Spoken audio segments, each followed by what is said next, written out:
തദ്ദേശ തെരഞ്ഞെടുപ്പിൽ കാസർഗോഡും മലപ്പുറത്തും ജയിച്ചവരെ നോക്കിയാൽ വർഗീയ ധ്രുവീകരണം അറിയാമെന്ന വിവാദ പരാമർശത്തിൽ ഉറച്ച് മന്ത്രി സജി ചെറിയാൻ.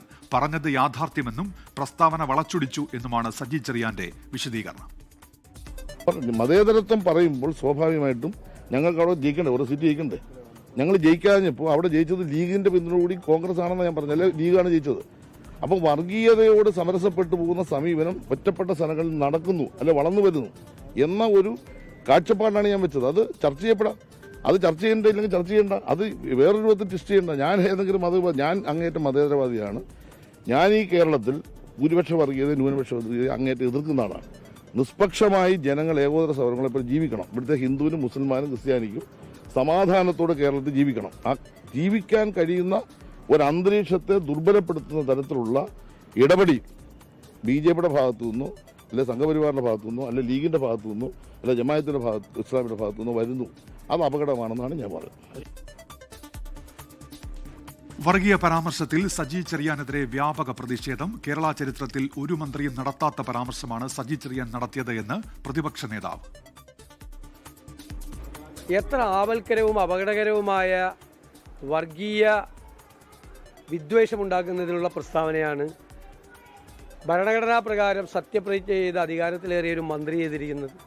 എത്ര ക്രൂരമായ പ്രസ്താവനയാണ് ഇത്! കേരളത്തെ അപകടകരമായ നിലയിലേക്ക് എത്തിക്കും. നമ്മുടെ സംസ്ഥാനം ഉണ്ടാക്കിയ മൂല്യങ്ങൾ മുഴുവൻ കുഴിച്ചു മൂടപ്പെടും. വർഗീയത ആളിക്കത്തിക്കാൻ വേണ്ടി ഒരു തീപ്പൊരി വീഴാൻ കാത്തു നിൽക്കുന്നവരുടെ കൈകളിലേക്ക് ഒരു തീപ്പന്തമാണ് ഇവർ എറിഞ്ഞു കൊടുക്കുന്നത് എന്നിവർ തിരിച്ചറിയണം. സജി ചെറിയാന് മറുപടിയുമായി മുസ്ലിം ലീഗും രംഗത്തെത്തി. ഗവൺമെന്റിൽ ഇരിക്കുന്നവരുടെയും അവരെ സപ്പോർട്ട് ചെയ്യുന്നവരുടെയും ഒരു ആത്മവിശ്വാസ കുറവ് വളരെ പ്രകടമാണ്. അല്ലെങ്കിൽ ഇത്ര വലിയ വർഗീയത ഇതിനു മുമ്പ് അവർ പറഞ്ഞിട്ടില്ല. ഇപ്പോൾ ആ ആത്മവിശ്വാസം അങ്ങോട്ട് ഇല്ലാതായി ഒരു സ്റ്റേജിലെത്തി. അതുകൊണ്ടാണ് ഈ മലപ്പുറം പ്രസ്താവനയൊക്കെ. മലപ്പുറത്തുള്ള ജനപ്രതിനിധികളുടെ പേര് നോക്കിയാൽ അറിയാം എന്നല്ലേ പറഞ്ഞത്. മറ്റുള്ള കാസർഗോഡും അത് ഏത് ജില്ലയിൽ നോക്കിയാലും മനസ്സിലാവും. പരാമർശത്തിൽ CPIM നേതൃത്വത്തിന് അതൃപ്തിയുണ്ട്. പരാമർശങ്ങൾ സംബന്ധിച്ച ചോദ്യങ്ങളിൽ നിന്ന് സംസ്ഥാന സെക്രട്ടറി MV ഗോവിന്ദൻ ഒഴിഞ്ഞുമാറുകയാണ് ചെയ്തത്. ഉമേഷ് കവാലേഷനും ചേരുന്നുണ്ട് ഇപ്പോൾ വിവരങ്ങളുമായി തിരുവനന്തപുരത്ത് നിന്ന്. ഉമേഷ്, ഒരിക്കൽ കൂടി ഈ പറഞ്ഞു കുടുങ്ങിയിരിക്കുകയാണ് മന്ത്രി സജി ചെറിയാൻ. എന്തൊക്കെയാണ് ഇക്കാര്യത്തിൽ ഇന്നുണ്ടായ പ്രതികരണങ്ങൾ? CPIM നിലപാട് എന്താണ് ഉമേഷ്?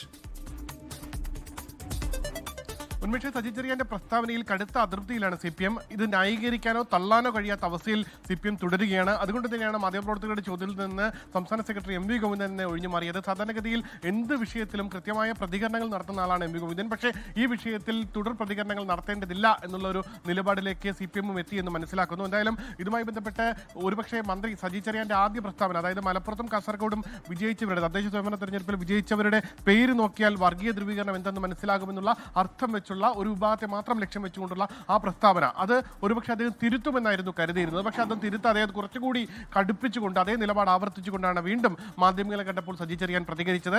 എന്തായാലും അതിൽ സജി ചെറിയാൻ ഉറച്ചു നിൽക്കുകയാണ്. സജി ചെറിയാൻ എപ്പോഴും ആ പറഞ്ഞ വാക്കുകളുടെ, ഉപയോഗിച്ച വാക്കുകളുടെ വസ്തുത അല്ലെങ്കിൽ അതിന്റെ ഒരു അപകടാവസ്ഥ എന്താണെന്ന് തിരിച്ചറിഞ്ഞിട്ടില്ല.